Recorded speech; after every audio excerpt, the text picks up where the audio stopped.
আমি Shilpa hour diary নতুন একটি ভিডিওতে সকলকে ওয়েলকাম। তো অনেক দিন আমি ভিডিও দিইনি, মানে বড় ভিডিও দেওয়া বন্ধ ছিল। তো আজকে আমি এসেছি আমার বাবার বাড়িতে। তো ভাবলাম বাবার বাড়িতে যখন এসেছি, আমার বাবার বাড়ি বানানো হচ্ছে, তো ভাবলাম বাড়িটা অনেক দূরই হয়ে গেছে, তো ভাবলাম সেই বাড়ির একটা হোম ট্যুর ভিডিও তোমাদের। তো বেশি দেরি না করে চলো তোমাদের সাথে ভিডিওটা শেয়ার করি। আর আমি যেহেতু একা আছি, তো ক্যামেরা আমি একাই করব, তো তার জন্য একটু সমস্যা হতে পারে। আই হোপ তোমরা অ্যাডজাস্ট করে নেবে। তো চলো ভিডিওটা কন্টিনিউ দেখতে থাকো। তো চলো তোমাদের সবাইকে মেন এন্ট্রান্স থেকে ওয়েলকাম জানিয়ে ভিডিওটা শুরু করি। মেন এন্ট্রান্স থেকে আসার পরেই এরকম একটা সিঁড়ির নিচে অনেকটা জায়গা আছে, ওখানে অনেক জিনিসপত্র থাকবে। আর এই লেফট সাইডেও একটা গ্যারেজের মতো আছে, যেখানে কিনা আমার বাড়ির বাইক, সাইকেল, স্পেশালি আমার স্কুটিটা থাকতে পারবে। ওখান থেকে এগিয়ে আসার পরেই প্রথমে পড়বে একটা ডাইনিং এরিয়াটা অনেকটা স্পেসিয়াস, আর অনেক কটা জানলা আছে বলে ভেন্টিলেশনটাও ঠিকঠাক আছে।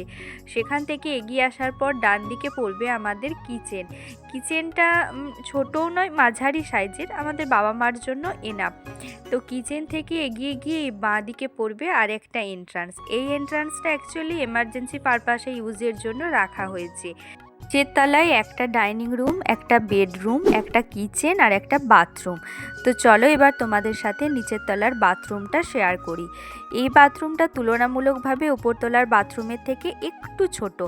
এরপর তোমাদের সাথে বাপি আর মায়ের বেডরুমটা শেয়ার করব। এই বেডরুমের সাইজটা বেশ অনেকটা বড়।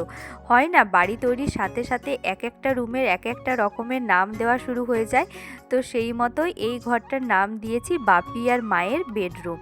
তো বেডরুম থেকে এই জায়গাটা ঠিক এরকম দেখতে লাগে। আর এই বাড়িতে যে কটা জানালা দরজা হয়েছে, কোথায় কোন দিকে হবে, সমস্ত কিছুই কিন্তু আমি দাঁড়িয়ে থেকে নিজে ডিসাইড করেছি। এরপর চলো ডাইনিং থেকে ওপরে সিঁড়ি বেয়ে তোমাদের সাথে দোতলাটা শেয়ার করি।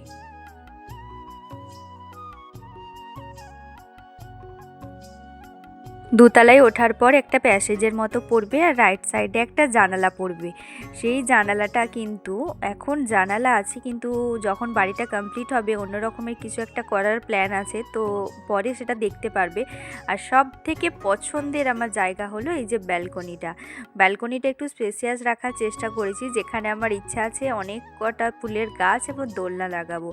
আর উপরে উঠেই প্রথমে তোমাদের ফার্স্ট বেডরুম দেখিয়ে দিলাম, এরপরে আসছে বাথরুম। ওপরে টোটাল দুটো বেডরুম এবং একটা বাথরুম আর একটা ব্যালকনি আছে। এরপরে চলো সেকেন্ড বেডরুমে যাওয়া যাক। এই বেডরুমটাও নিচের বেডরুমের মতনই সাইজ আছে, আর তিনটে জানালা রাখিয়েছি যাতে ভেন্টিলেশনটা ঠিকঠাক হয়। আমার বাড়িটা টোটাল 768 স্কোয়ার ফুটের ওপর অবস্থিত, আর বাড়িটা একদম গ্রামের যে মেন রাস্তা, মানে লাল রাস্তার পাশেই অবস্থিত। তো ব্যালকনিটা আমার এত পছন্দের, তোমাদের সাথে আরেকবার শেয়ার করে দিলাম। তো এই ছিল আমার বাবার বাড়ির ছোটোখাটো একটা হোম ট্যুর ভিডিও। বাড়িটা এখনও ইনকমপ্লিট আছে, বাড়িটার মানে কাজ চলছে, তাই জন্য এরকম অবস্থান হয়ে আছে। তো বাড়িটা আবার যখন কমপ্লিট হবে তোমাদের সাথে আমি শেয়ার করব। তো এই পর্যন্ত বাড়িটা কেমন লাগলো কমেন্টে তোমরা জানাবে। আর ভালো লাগলে ভিডিওটা লাইক, কমেন্ট, শেয়ার এবং সাবস্ক্রাইব করে দিও। Thank you for watching this video. Take care, tata, bye by.